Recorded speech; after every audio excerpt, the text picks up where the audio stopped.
G'day folks, my name is Rob. Welcome back to another F1 Fantasy video.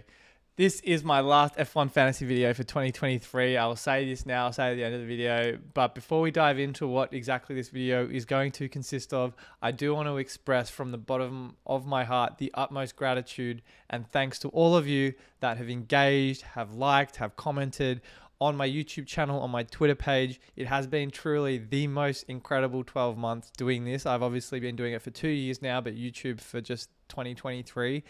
And the fact that there has been such a positive reception to the kind of content I'm pushing out for you guys has truly made me motivated to continue doing this into next year.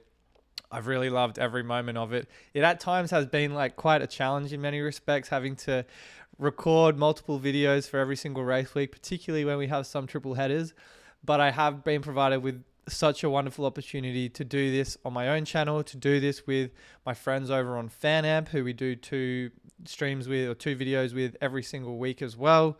So it has been something I didn't even really consider a year ago, but from the kind of support I've received, the outreach from a lot of you guys that have encouraged me to keep doing this, and how much you enjoy it, I have truly enjoyed this so much. I would not change a thing about this, and I'm very, very excited for what 2024 and beyond has in store for me and for this channel. So thank you again, but it's just the beginning, so super excited for that. Before I guess we jump into my team and how it went in Abu Dhabi, this video is going to be slightly different. Obviously no team selection with no next race, so I thought I'd put a little bit of a spin on this, look at the season in its entirety, things that worked well for the game, things that didn't work so well, and take a look at pivotal moments throughout the season for fantasy strategists and just for the sport in general, how that affected our ranks, our performance, and ultimately what I think at a very high level is in store for the game heading into the new year. So let's strap in. So my team did very well, I thought, in Abu Dhabi, 322 points for the weekend, and activated the wild card. I'd been holding on to that all season long. There hadn't really been an opportune time for me to use it because of the fact that we've had 2 to 3 trades to use every single week. And given that assets like Max Verstappen and Red Bull haven't really moved out of our teams at all this season, at least for me, those 2 have been in from the first race week and have not moved once. Not to mention Max's perma DRS boost as well. So there has been quite a lot of opportunity and flexibility to easily pivot into new drivers and constructors most race weeks when we're planning that extra trade or so. But yeah, I got to a point where I had Ferrari in Las Vegas, wildcarded into McLaren assets, would have been a -4, so the wildcard paid off. And had I stuck with Sainz, that also wouldn't have ended so well. So very happy with that. Great drives from the McLaren drivers. Max Verstappen won the race. Sergio Perez closed out the season on a high note. He's had 3 very good drives in a row after a run of DNFs. And then Daniel Ricciardo just kept ticking along. He's had a number of solid fantasy performances lately. Unfortunately, no points for him, but a very, very good value for money pick for a lot of you guys that were running lower budgets. So very happy with how things went. I ended the season 3.9K. I wouldn't say at the start of the season I was fixated on a particular rank because last year was my first full season of playing the game. I played it very casually in 2021, but went into the season with a 2.9K rank under my belt. Was hoping for something similar, but with the introduction of the new chips, which we'll get into momentarily, wasn't quite sure what to expect from the game. But all in all, given the fact that a few weeks ago I was stuck at 8.6K after Brazil, we saw a myriad of DNFs there. Thought top 5K was out of the equation, but a couple of really good performances, a couple of, I guess, timely chip uses with the autopilot in Las Vegas. Or actually, that didn't even work. So who am I kidding? But obviously, a bit of Ferrari coverage last week into McLaren this week. So it's nice to see a mini resurgence into the top 4,000 after worrying that 5K was not really on the cards at all. But I think, yeah, look, I can't be too disappointed. I know a lot of you who have perhaps already engaged with me on Twitter with your final ranks have looked, you guys have looked sensational. So many really engaged, active strategists in the community. So if that's anything to go by heading into next year and beyond, it's going to be a very, very good and very, very competitive season. I think the thing that is really exciting as well is that last season we had 1.6 million teams. This year we were up to 2.4 million teams. And I know we can all play more than one team in this game, which perhaps inflates the number of active players that are playing F1 Fantasy. But notwithstanding that, I think the fact that the sport is continuing to grow on the back of things like Drive to Survive, the growth of the sport in the United States, it's obviously such a good sign for F1 and F1 Fantasy by extension. So I have every expectation that as we're at 2.4 million, we can crack the 3 million barrier heading into next year. I think it's going to be or continue to be a very popular fantasy sport, and I have no doubt in my mind that the game is going to continue to improve. There's obviously been difficulties and challenges that they've faced over the last couple of years, but I think the game is in a very good place despite what some people might say around certain gripes, and I have my own for sure.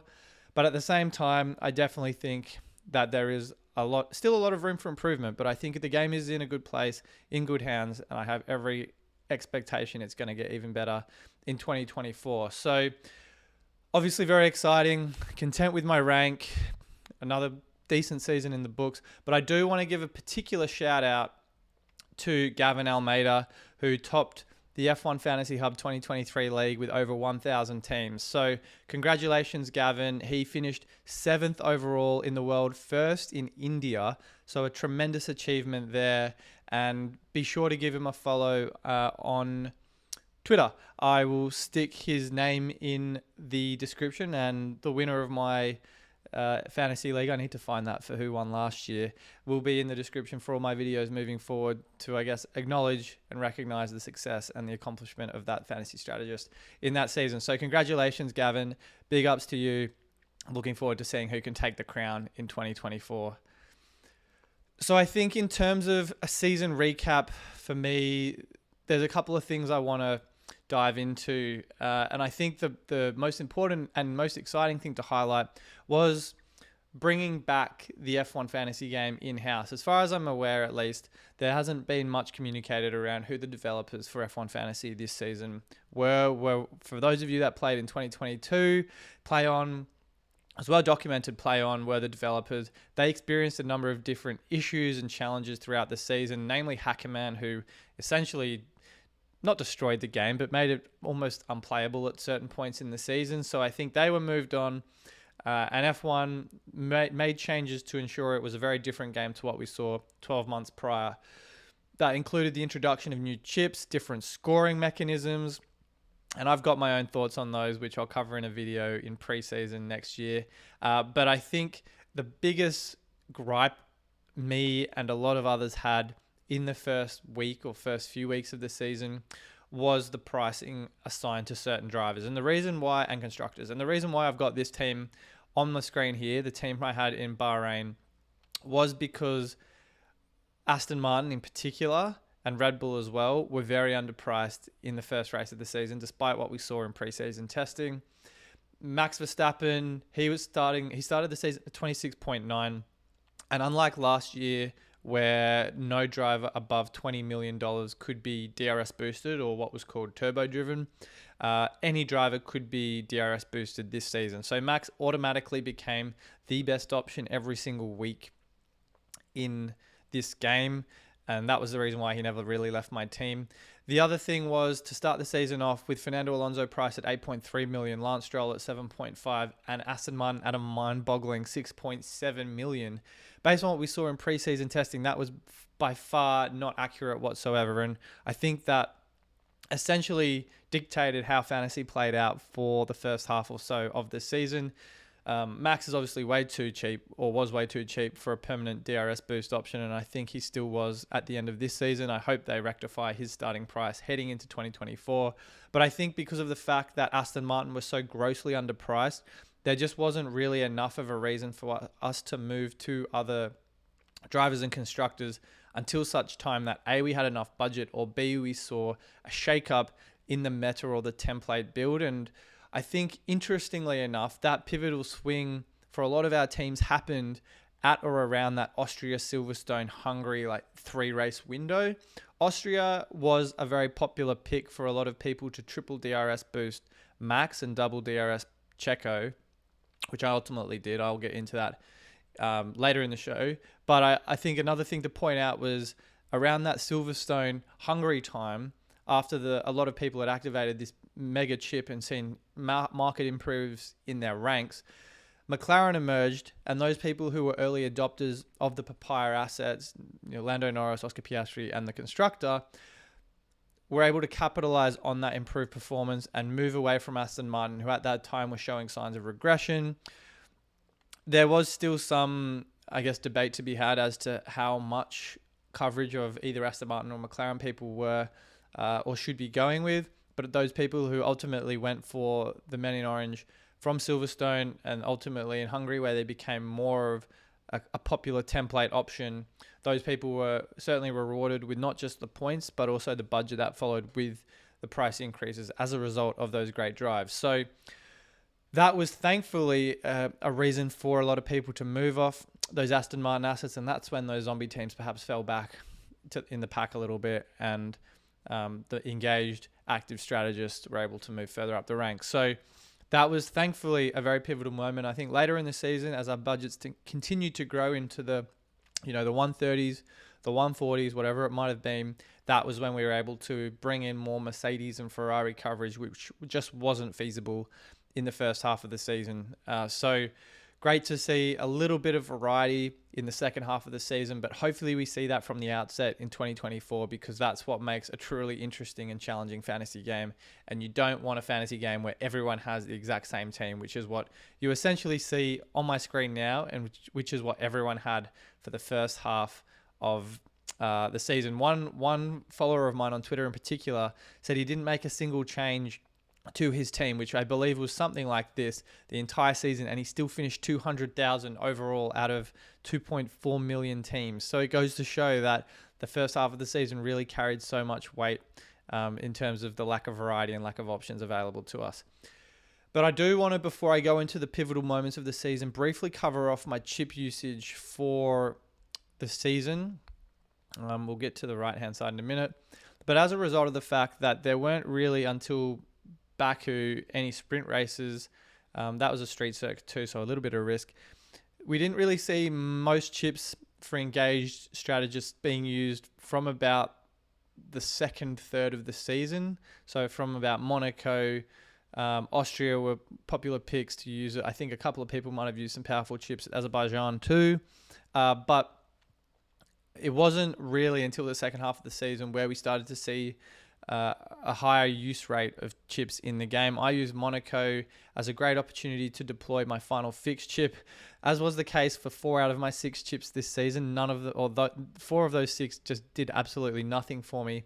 At Monaco, I brought in Carlos Sainz for Sergio Perez, who crashed in qualifying, and I thought at a circuit like Monaco with no overtakes, Perez, who was starting way down the field, was not going to make overtakes to bring him into the points. However, Sainz, much like Perez in qualifying, also finished the race with 0 points.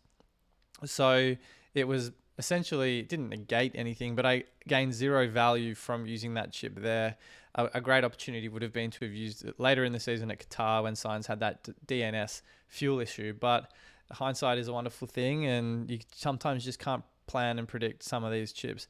But I think for me, the biggest improvement in my rank was the deployment of the triple DRS boost in Austria, where Max ended up with 56 points, Perez ended up with 51 points. So my rank for before Austria was around 150,000 in the world, moved inside the top 20k in one fell swoop. So very happy with how that worked out. I think Max's historical performance there was the driving factor for me to deploy it there. And at that point, Red Bull was still a very dominant car, and a lot of their rivals hadn't yet closed the gap to them that we saw in the second half of the season. So I think to keep that in mind into next season, potentially consider using that at a sprint race if the gulf between Red Bull and the rest of the field is still very apparent. But I think there wasn't really much use of a chip for me until we got to Singapore. I'd had my eye on Singapore for a number of races, or a number of reasons, in fact. Firstly, because of the fact it's a street circuit, they typically have high DNF rates. And at that point too, there was, I guess, a risk around, say, Sergio Perez, who had a few scares with form and performance. There was a little bit of rain, if I recall correctly, at Singapore too. So enough for me to consider using the no negative. But as fate would have it, none of my drivers DNF that week. So another race where a chip just turned up duck eggs for me there. And then the Limitless chip I'd been eyeing off using at either Qatar or the United States Grand Prix. I ultimately used it at COTA, which I attended as well. Brought in, had Max, had Red Bull, brought in Lewis Hamilton, Mercedes constructor, Charles Leclerc, Carlos Sainz, and Lando Norris. And for all of you guys that paid attention to that race, we all know what went down. Mercedes, or Lewis Hamilton and Charles Leclerc, were both disqualified. So Mercedes, Lewis, and Charles all got hit with a minus 25. And after being in a situation before the announcement of the disqualifications where I think I had 5 of the top 6 scoring drivers that weekend and the 2 highest scoring constructors before those disqualifications were announced, that was quickly flipped on its head. I was inside, I think, or around the top 1,000.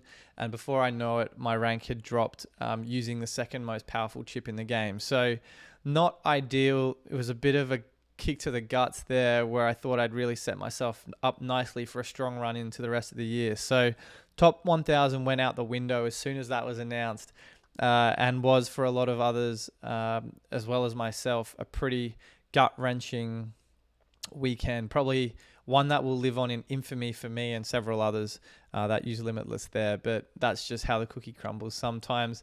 And obviously Brazil was a story of its own for other Limitless users, but we're going to cover that off shortly. And then my last 2 chips we used at Autopilot at Las Vegas. I thought it was a very optimal time to use that there. It was a circuit we'd not raced at. It was a street circuit. And obviously a lot of variables then around the weather, the track temperature and such. So I got 3 drivers into my team that all I thought could score highest that weekend. Checo, Max, Carlos Sainz. Max still ended up winning and scoring the highest that weekend. So another chip that just got wasted. And then wildcard, Abu Dhabi, last race of the season. Moved out my Ferrari assets, brought back in my McLaren assets, as I said at the start of the show. So that worked out quite nicely. So wildcard and extra DRS boost worked very well. The rest were pretty useless for the most part. But again, fantasy is very much a game of luck in many respects, and hopefully there's a bit more of that for me next year, because there just wasn't as much this year as I probably would have liked. And the last thing I want to look at are some pivotal moments in this season that I thought really dictated not just how my rank in my season played out as a fantasy strategist, but for how a lot of other people did as well. And I've cherry picked a few different examples because I don't want to go through every single race week and dissect who did well and who didn't. But I think these are the weekends on the screen here, and one driver in particular that I thought had the biggest impact in many respects to how people moved up and down the ranks over the course of the season.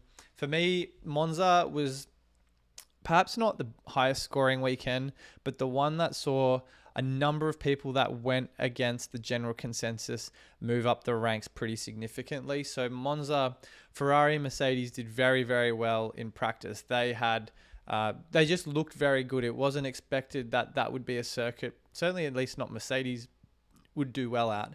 But Sainz came away as the equal highest scoring driver that weekend with 38 points. Sergio Perez, Max Verstappen did very well as expected. Red Bull were going to be very competitive there, as they are at most circuits. But Charles Leclerc, he came away with 24, and the Mercedes duo had 17 apiece. By no means high scoring assets, but it proved to us that although Limitless, I'd talked about, and many others had talked about using on a sprint weekend where there's going to be more points on offer to capitalize on, you don't necessarily need to wait until that weekend to use it. Using Limitless at a weekend on drivers and constructors that are already low owned is differential unto itself. So there were particular strategists. A great example of someone who successfully used it there was Tom, Poppan Man F1. So I'll give Tom a shout out.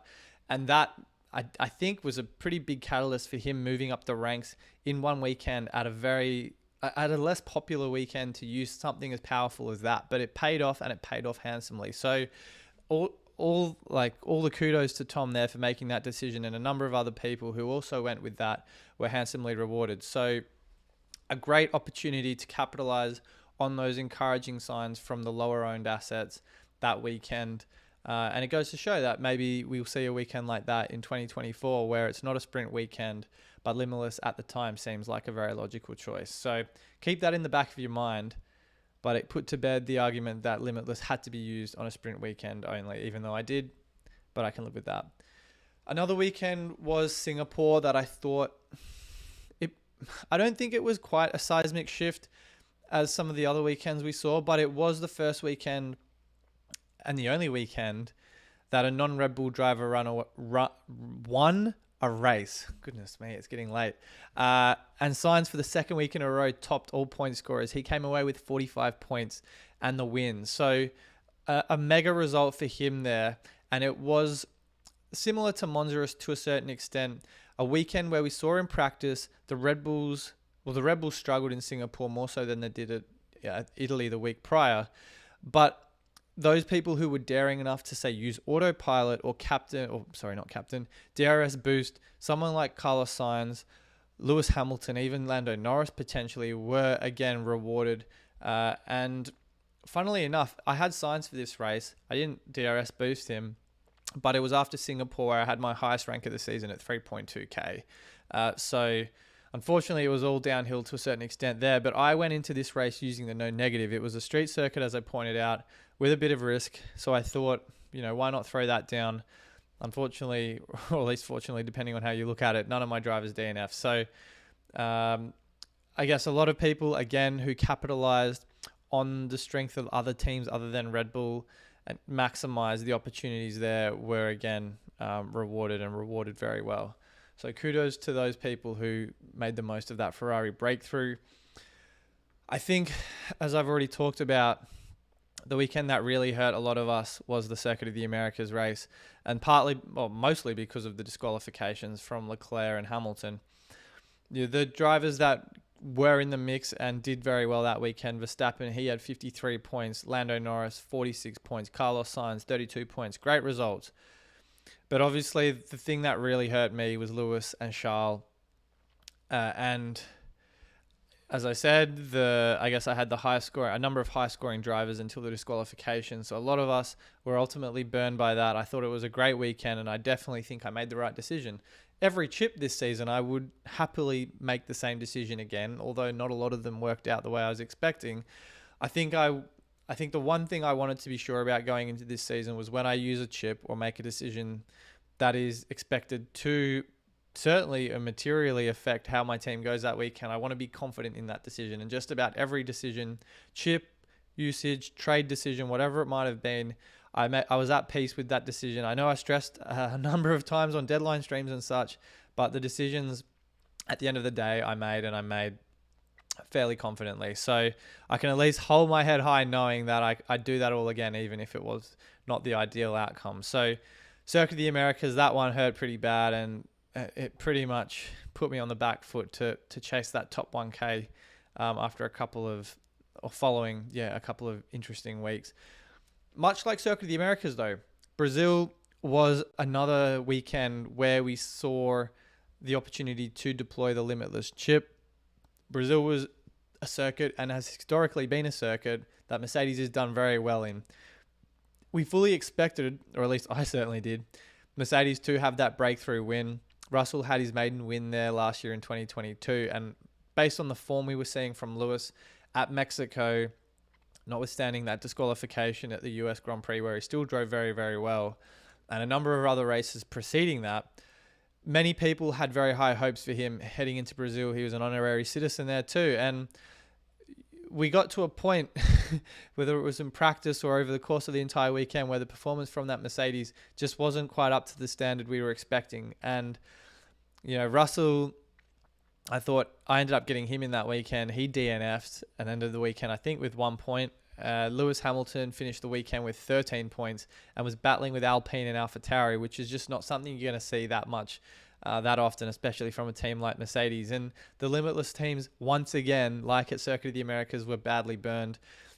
Triple Mercedes was a very popular pick. So with the Russell DNF, that 1 point, Lewis, finishing on 13 points. They finished the weekend on the constructed Mercedes finished the weekend on 24. So again, pretty terrible. You throw in the fact that Leclerc, crashed out on the formation lap due to that hydraulic problem.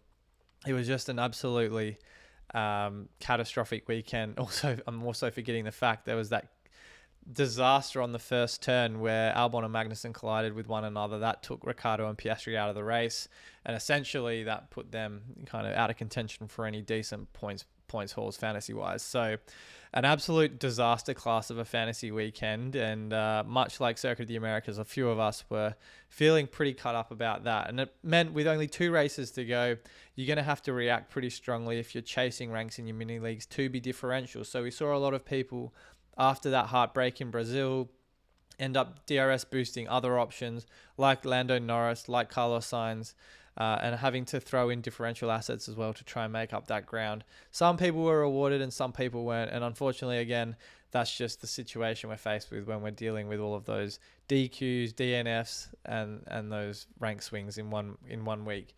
But I think for me, probably the most difficult thing to deal with, certainly through the second half of the season, was Sergio Perez as a fantasy asset, and just to watch the guy kind of capitulate under the pressure that his, I guess, team had set for him, and he himself as well, perhaps. So obviously not a bad start to the season for Sergio. He won 2 races in Saudi Arabia and Azerbaijan. Great start, and many people were saying he'd rival Max for the World Drivers' Championship. Obviously, maybe that was a little premature, but at the same time, he was driving, in some of the best form of his life through the first handful or so races of the season. But then that run of form really started to deteriorate as the season, wore on. And, after we saw 20-plus point performances in just about every race through to Hungary, Belgium was where the metaphorical wheels fell off for Sergio. He had to retire in the sprint at Belgium because he got caught up with Hamilton. And then, fast forward a couple of races, Singapore, he didn't even make it into Q3, finished the weekend with 16 points. The following week, it was Japan, and between Japan and Mexico, 3 of the next 4 races he DNF'd as well, Japan, Qatar, and then his home Grand Prix, where a lot of expectation was placed on him to do well. Unfortunately, perhaps that got to him, and then pretty much put himself in trouble on that first turn, and you could feel the collective groan of the Mexican supporters when he was out of the race on that first lap. So I do feel bad for him, but I think I had him in my team for all 3 of those weekends. So, and then the weekend he did well in the USA, I didn't have him for Limitless. So it is kind of ironic that he is very much rocks and diamonds, and certainly was in the second half of the season, but did turn in 3 very good performances in the last 3 races of 2023. So good for him there, but you just definitely would have expected a little bit more out of Sergio, but that's been spoken into existence so far this season, so I'm not going to get too lost. The most interesting thing for me was that he gained 108 positions over the course of the entire season, which obviously a lot of that's to do with his abysmal qualifying performance, but still an impressive, fail-safe, given he wasn't scoring that many points from points finishes and podiums and such. But I know I wasn't the only strategist that got burned by owning him, and I think I was sitting around 6,000 overall in the Global League before the mid-season break. You throw in the fact that Sergio DNFs on more times than you could count, then a couple of unfortunately timed chips, and that kind of set me back in the second half after a very encouraging first dozen or so races to start the year off. So that's kind of it. I wanted to just recap that all at once. But I know so many of you guys watching this and reading my tweets perhaps had some different experiences on in fantasy this year. But like I said at the start of the video, it has been a tremendous last 12 months or so doing this on YouTube. I would not change a thing. In particular, I need to shout out FanAmp, who have been such big supporters of this channel and of me, brought me on board to do the fantasy formula with an unbelievable co-host in Adam from F1 Fantasy HQ. So a huge shout out to Adam as well. But it has been truly a remarkable 2023 fantasy season. And as I said, I think the game's in such a good place for it to keep getting bigger and better as each year goes on. So again, as I said, I want to pass on my heartfelt thanks to all of you guys who come in and watch these videos every week and engage with me every week. But I think we're going to leave it there, guys. Do not overthink or stress yourself out about fantasy. The game probably won't launch until a week or so, a few weeks before the race. Last year, it was 1 week before the race in Bahrain. Or last season, I mean to say. So take a break, disconnect. I will certainly be taking at least a month off Twitter and YouTube. This will be my last video until maybe a month before preseason testing. But I do think it'll be good for all of us. I'm certainly feeling the burnout myself. But I'll leave it all there, guys. As always, I appreciate the support from you. Thank you very much for watching, and I'll see you all in 2024.